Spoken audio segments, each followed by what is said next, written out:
Suite maintenant de notre série sur les jardins classés remarquables. C'est le cas notamment des jardins de la villa Euphraisie de Rothschild à Saint-Jean-Cap-Ferrat, un jardin bien protégé des sangliers. Lucas Baron, Benoît Lotte et Patrick Hubert en sont tombés amoureux. Voyez leur reportage.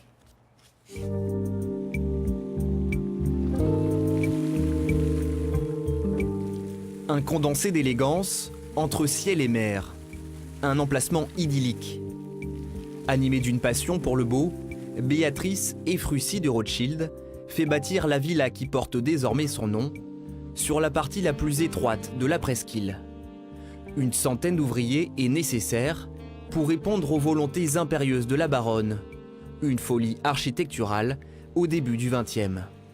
Béatrice de Rothschild, personnage fantasque, personnage plein d'imagination, choisit une terre battue par les vents, une terre rocailleuse où il n'y a rien du tout. Elle fait exploser le rocher, elle fait araser donc la roche, elle importe des tonnes et des tonnes de terre pour bâtir un jardin de rêve, un Éden dans un endroit perdu. L'Éden attire à l'époque l'attention de l'élite internationale qui prend ses quartiers d'hiver sur la Riviera. On y vient se reposer, festoyer et entretenir son teint. Elle donne des garden parties tous les dimanches qui sont extrêmement suivis. Parmi les invités, Albert Ier de Monaco, les grands-ducs de Russie, le fils de la reine Victoria, Arthur, le duc de Connaught, qui vient en voisin, et les capitaines d'industrie américains et quelques membres de l'aristocratie européenne.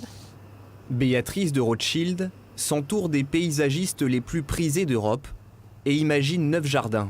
La baronne aime tout, s'intéresse à tout. Florentin, japonais, exotique, un voyage fou aux senteurs suaves et piquantes. Ici, le jardin hispano-mauresque. C'est un jardin où on est là pour se détendre, pour entendre le bruit des fontaines.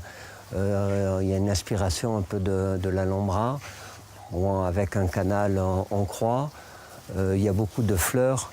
Il y a beaucoup de fleurs, surtout toutes les fleurs bisannuelles que vous avez à gauche et à droite. Ce sont des giroflées. Les hercynium, ce sont des fleurs d'hiver qui vont fleurir jusqu'au mois de mai. 9 jardins, 9 voyages aux 4 coins du globe, posés sur un rocher. La villa Euphraisie de Rothschild, une envolée vers les cieux, un plongeon dans un rêve, une parenthèse enchantée.